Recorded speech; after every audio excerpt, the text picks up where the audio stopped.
Welcome to a new Bitcoin Books video. All right, today we are diving into a really fascinating book called The Big Print by Lawrence Lepard. And let me tell you, it makes a pretty wild claim, a really radical claim about what's actually causing some of our society's biggest problems. So let's just get right into it. So the whole book boils down to this one powerful idea: fix the money, fix the world.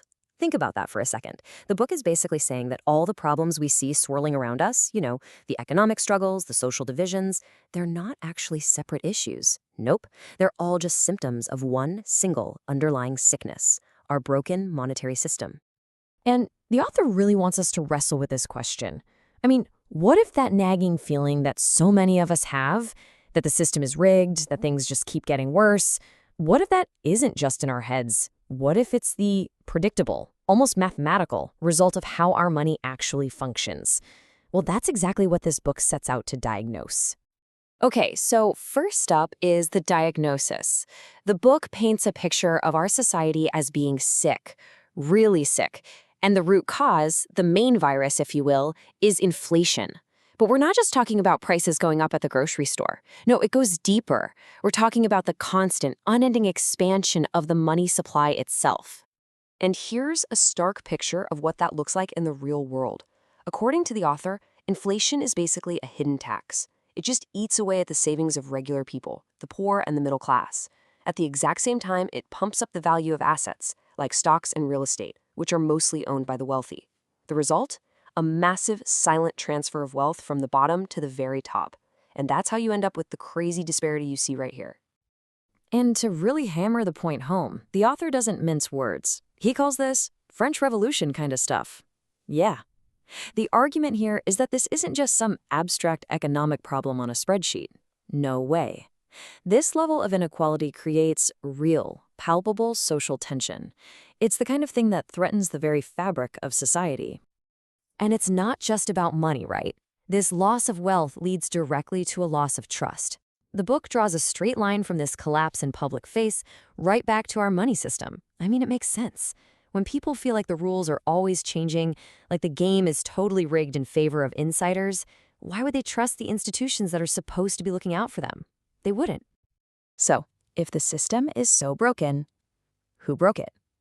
Good question. Well, the book doesn't leave you guessing. It points its finger squarely at one institution, calling it the main architect of all this chaos. And here's the book's main villain, so to speak, the Federal Reserve. The author really doesn't pull any punches here, calling it a banking cartel. He says it has the power to centrally plan the single most important price in the entire economy, the price of money itself. And according to the book, this is what creates those terrible, destructive boom and bust cycles that we've all had to live through. For the author, this isn't just some abstract academic debate. It's personal. He tells this incredible story that spans 3 generations of his own family, showing the real-world consequences of these policies. We're talking his grandfather in the 1920s, his father in the 80s, and then his own investment fund in 2008. It's a powerful illustration of how, in his view, the Fed's decisions can just crush ordinary people while the insiders get protected.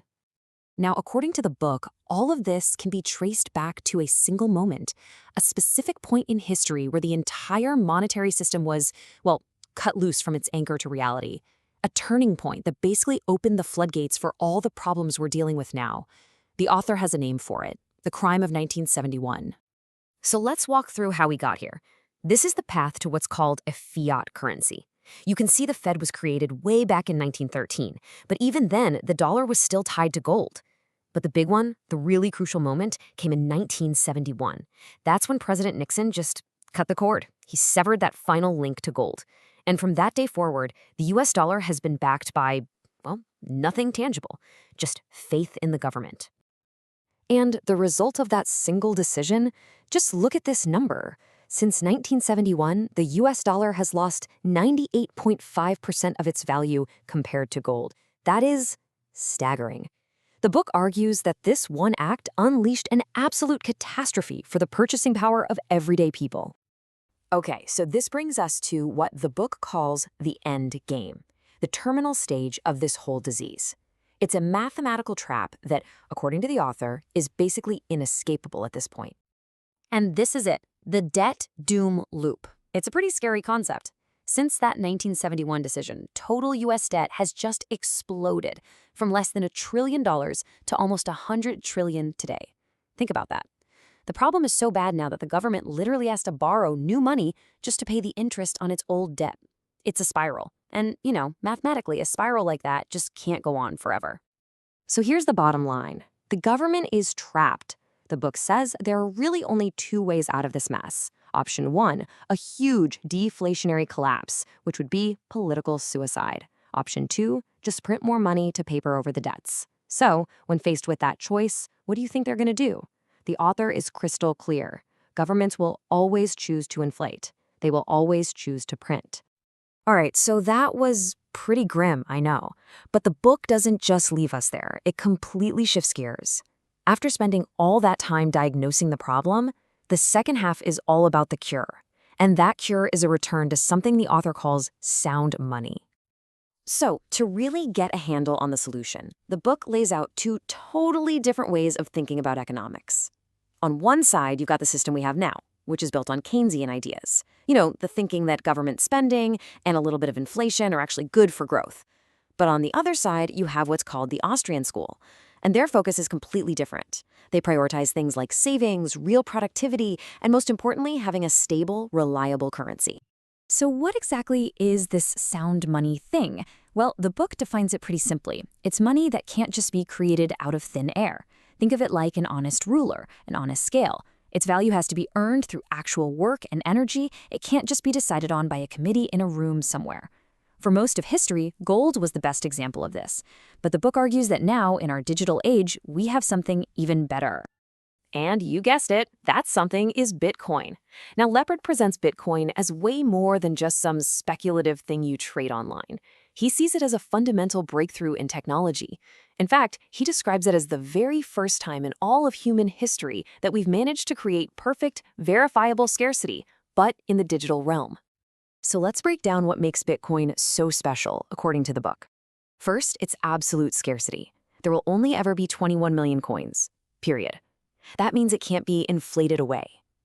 Then there's its decentralization. No single person, no company, no government is in charge. It's state-free. And the author argues this is huge because it gives power back to the individual. It can be a real financial lifeline for people living under corrupt governments or in countries where their currency is just collapsing. And all of this brings us right back to that huge, provocative idea from the very beginning. Can one innovation, a single new form of money, really be the solution to problems that seem so massive and complex? Can fixing the money actually fix the world? It's a wild question, but this book makes a really compelling case that the answer is yes. For those who want to learn more, the link to get the book is available in the video description. If you found this content interesting, please subscribe to the channel and like it to help us reach as many people as possible. Thank you.